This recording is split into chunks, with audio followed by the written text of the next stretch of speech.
Olá a todos, bom dia, boa tarde, boa noite. Vamos aqui começando mais um vídeo no canal Astroneus. Meu nome é Cristóvão Jacques e hoje aí vamos ao 12º boletim sobre o James Webb. Inclusive hoje é o dia que ele vai chegar aí no ponto de inserção do L2, nós vamos falar também nesse vídeo aqui. Vamos mostrar agora uma parte do James Webb que é, vamos dizer assim, o seu cérebro, que é o chamado buzz. É onde estão os principais subsistemas que permitem que o telescópio seja operacional. Vamos ver aí. Bem, aqui estão os principais componentes aqui do James Webb. Nós já vimos aí o espelho primário, o espelho secundário, já falamos aí sobre o escudo térmico, né? E essa parte aqui dos módulos científicos, dos instrumentos, nós vamos falar em vídeos futuros.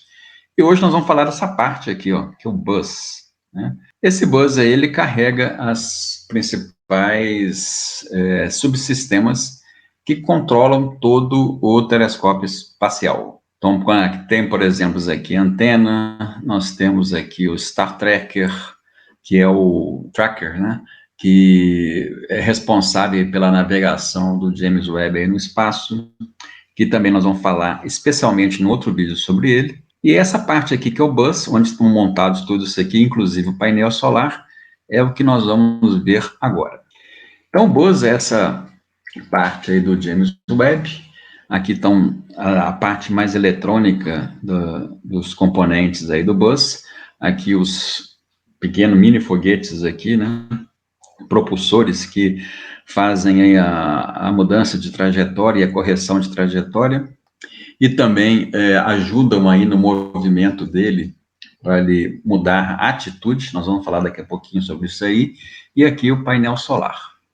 Bem, aqui são todos os subsistemas que nós temos aí dentro do bus. Então vamos começar aqui com um sistema de energia elétrica. Ele aí é responsável por converter a energia solar, que é captada aí pelos painéis solares, em voltagens, né, que abastecem baterias e abastecem todos os sistemas aí que precisam de energia.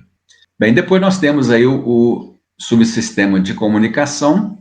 O sistema de comunicação vamos dizer assim, você pode comparar ele como a boca e os ouvidos, né, de um ser humano, né? Eles servem aí exatamente essa função para um observatório. Ele recebe as instruções do pessoal de terra, os comandos, né, do Centro de Controle Operacional, e envia os dados científicos e os status, né, de dados aí do telescópio. Depois nós temos aí o subsistema aí de manipulação de comandos de dados, que é, na verdade, aí que é o cérebro, vamos dizer assim, do telescópio, né? O sistema tem um computador que comanda aí a telemetria e que envia aí comandos para a comunicação do sistema e direciona eles internamente também.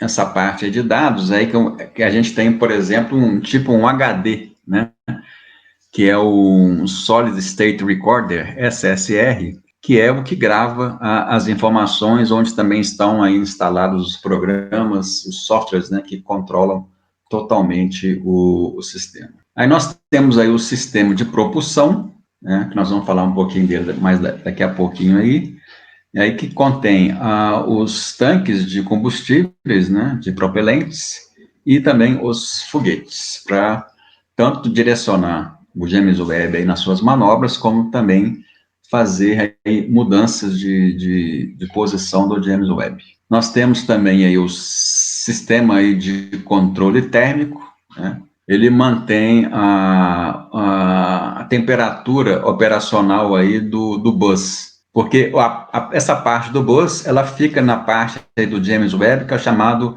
lado quente, né? Esse lado quente ele vai estar sempre voltado para o Sol, e esse aí é um subsistema importante para fazer o controle dessa temperatura. E, por fim, aí nós temos o subsistema de controle de atitude. Bem, esse sistema ele vai controlar as manobras que o James Webb faz aqui. Então, ele pode se mover em 3 eixos, né? Sempre lembrando que a parte quente aí voltada para o Sol, os espelhos aqui do James Webb não podem ver luz, mas de jeito nenhum do Sol, porque se eles aquecerem, eles vão demorar muito tempo para perderem a sua temperatura e chegar na temperatura ideal para funcionamento. Então, praticamente, é uma missão perdida.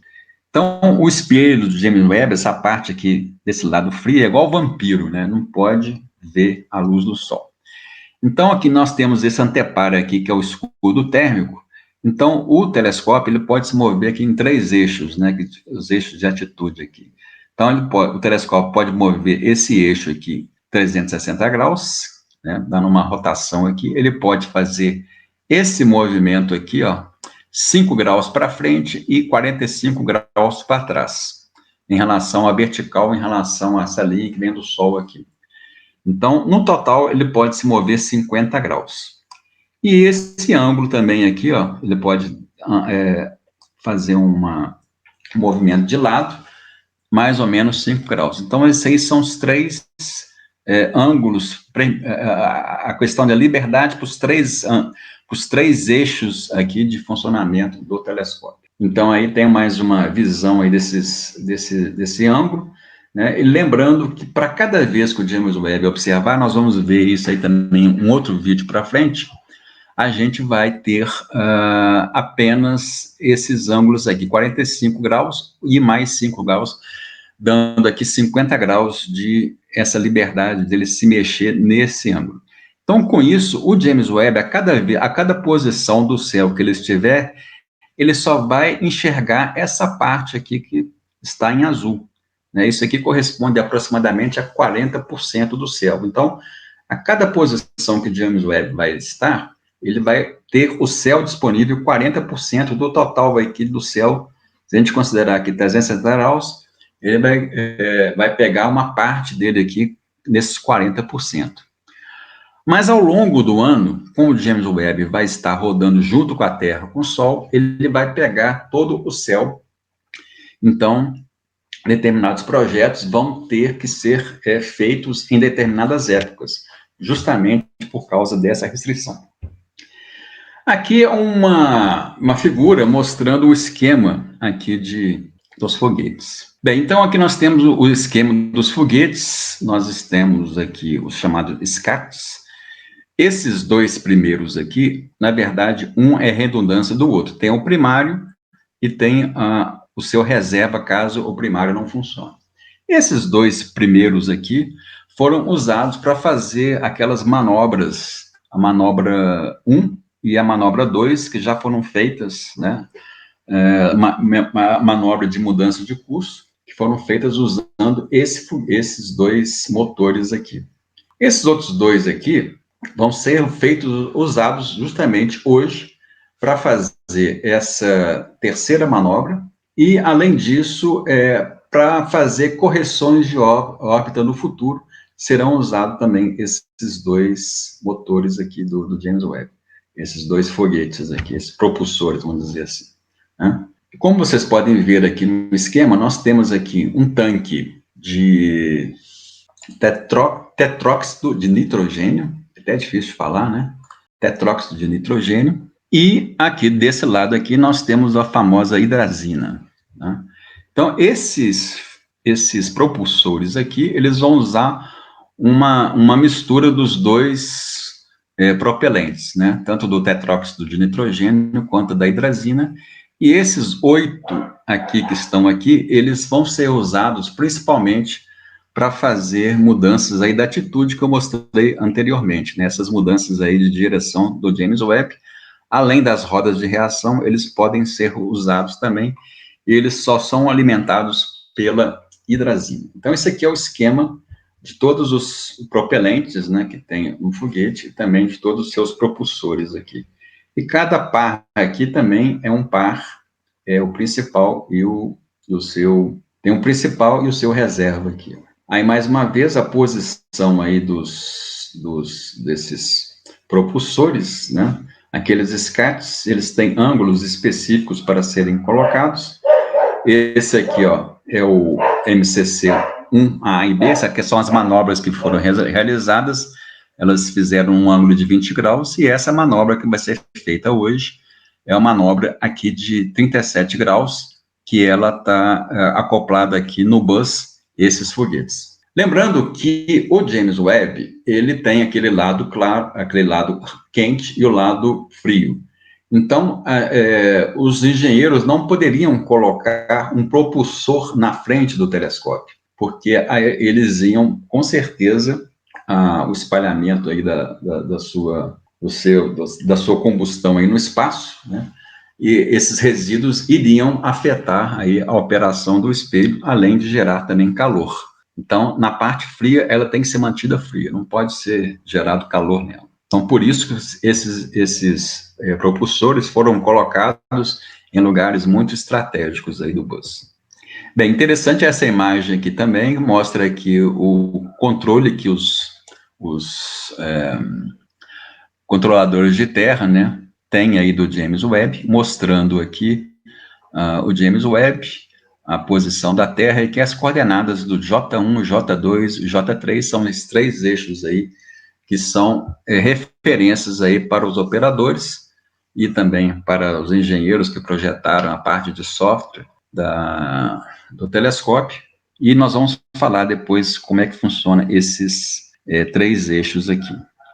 Aqui no lado esquerdo, nós temos aqui embaixo exatamente o campo de visão dos instrumentos científicos do James Webb. Aqui também nós vamos falar mais para frente em outro vídeo aí. Bem, então hoje aí é dia de chegar aí no ponto de inserção do L2, que é esse ponto aqui exatamente, né?